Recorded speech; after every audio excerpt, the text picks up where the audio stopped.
What if a single memory could unravel your entire life? Sure.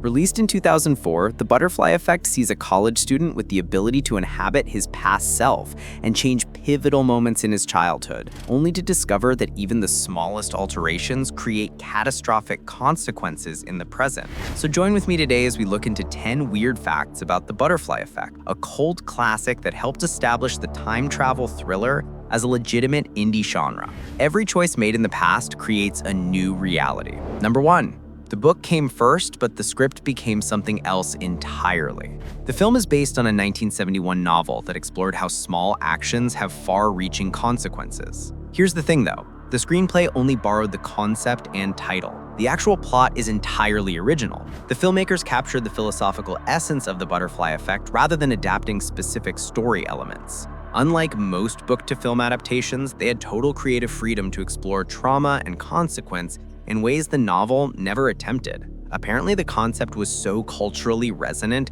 that keeping the name was the smartest marketing decision they made.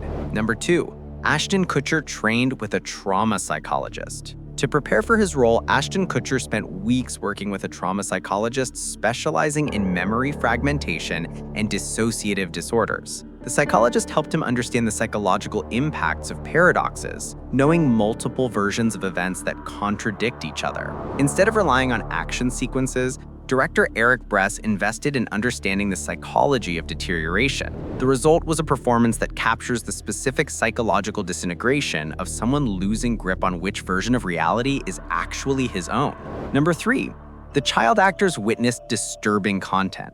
Filming presented a unique ethical dilemma. The flashback sequences required child actors to portray traumatic events, including sexual abuse, drug abuse, and psychological torture. Child welfare laws protected them from understanding the full context, but directors felt authentic reactions were essential. Child actors received edited scripts. Parents and psychologists were present on set. Scenes were shot quickly to reduce exposure. After filming, the production provided ongoing counseling for the child actors to process what they had experienced. It's a reminder that authenticity comes at a cost. Number 4. The ending was changed 17 times. The ending went through more rewrites than any other part of the film. Director Eric Bress and co-director John Trunk couldn't agree on how to end Evan's story, leading to 17 different versions being written, filmed, and tested. Some endings were hopeful, others were tragic. Test audiences reacted differently to each version. Focus groups in different markets preferred different endings. In the end, the theatrical release used one version, the DVD featured a different cut, and the extended edition included another variation. Viewers literally watched different endings depending on which version they saw.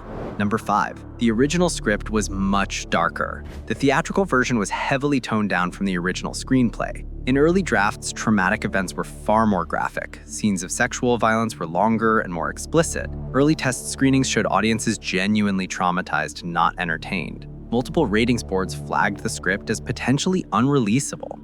The writers gradually softened elements because they realized the message was getting lost in shock value. By removing graphic content, they actually made the film more psychologically effective. The horror became internal rather than visual. What remains is carefully calibrated darkness designed to unsettle rather than repulse. Number 6. Amy Smart almost turned down the film. Amy Smart, who plays Kaylee Miller, almost didn't make it into the film. After reading the script, she had serious reservations.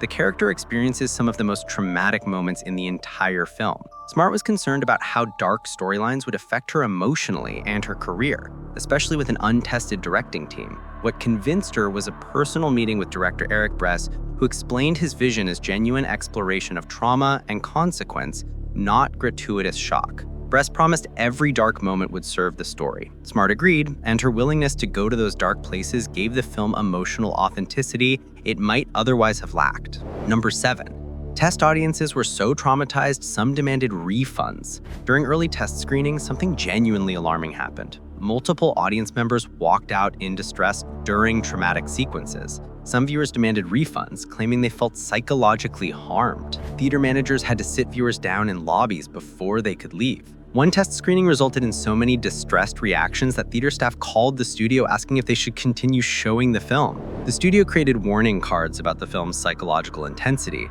Instead of backing down, the filmmakers took these reactions as validation that their approach was working. It's a strange badge of honor. Your film affected people so deeply they asked for their money back. If you're enjoying these behind-the-scenes secrets, hit that like and subscribe button for more incredible movie facts. Number 8.